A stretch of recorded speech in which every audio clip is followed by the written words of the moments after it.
Madame la Présidente, Trump kidnappe un président, il menace plusieurs gouvernements, Colombie, Cuba, Mexique, Canada.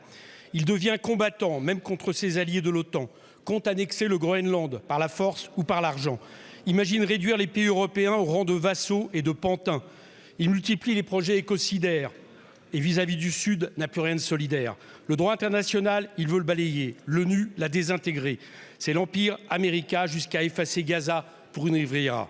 Chez lui, il accuse de terrorisme toute opposition, des démocrates à la gauche radicale, pour mieux les livrer à ICE, une véritable milice qui nous glace. Masqués et racistes comme le clan, chasseurs d'étrangers et de manifestants qu'il réprime et exécute froidement. Ne nous trompons pas, même s'il paraît reculer un temps, Trump, c'est un ordre nouveau, national et impérial, au prix de coups d'État, d'agression, de guerre civile ou d'annexion. Trump ne se cache pas. Il veut faire de la Coupe du Monde une arme de propagande MAGA, raciste, néofasciste, sexiste, suprémaciste, supporters LGBT menacés, interdiction des supporters de plus de 15 pays, interdiction des matchs dans les villes s'opposant, davantage de mi-temps, des prix de place exorbitants. Non, Trump ne mérite pas d'accueillir Yamal, Mané, Diaz ou Mbappé. Listen to me, Trump. Monsieur le Premier ministre et vous, Monsieur le Président à Davos, insultés par lui publiquement. Voilà ma proposition.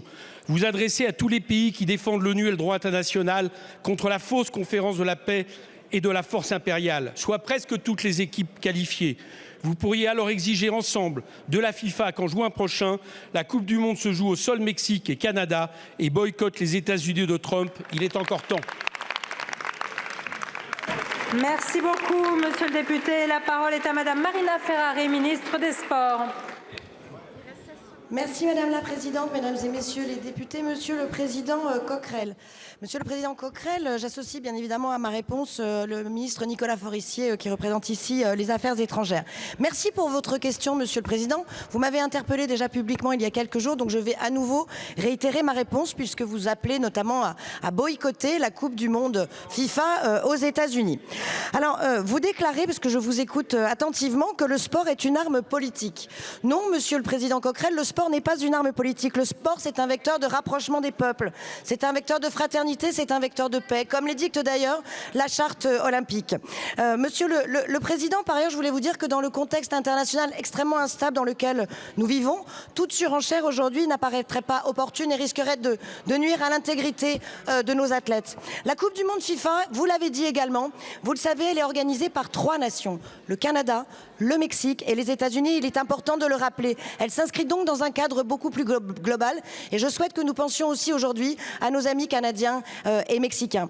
Comme l'a rappelé mon homologue allemande, par ailleurs, je vous rappelle qu'il revient aux fédérations sportives aujourd'hui de prendre la décision de participer ou non à une compétition internationale. Mais si nous devions envisager une réponse plus politique, c'est bien en européen que nous devrions le faire au regard du contexte actuel. Alors hier, je vous l'indique, j'étais avec le commissaire Glenn Mikalev, en charge notamment du sport, et nous avons ensemble travaillé à une copie sur la politique sportive européenne et ses valeurs. Alors, toutefois, Monsieur le Président, je tenais à vous dire que parfois vous avez avec votre groupe une indignation qui est à géométrie variable. Nous ne vous avons pas entendu en 2018. Vous avez déclaré tout récemment qui imaginerait la France aller jouer dans un pays qui a agressé son voisin. En 2018, la Coupe du Monde se jouait en Russie. La Russie, 4 ans avant, avait envahi la Crimée, je vous le rappelle. On ne vous a pas entendu à l'époque. Merci beaucoup, Madame la Ministre. Monsieur Coquerel, allez-y. Vous ne nous avez pas entendu demander le boycott du Qatar. Vous auriez dû le faire parce que nous l'avons dit, à peu près pour les mêmes raisons. Et Monsieur Trump doit s'amuser beaucoup quand vous dites que le sport n'est pas politique parce que manifestement, il a une vision très politique du sport, n'entend que le rapport de force.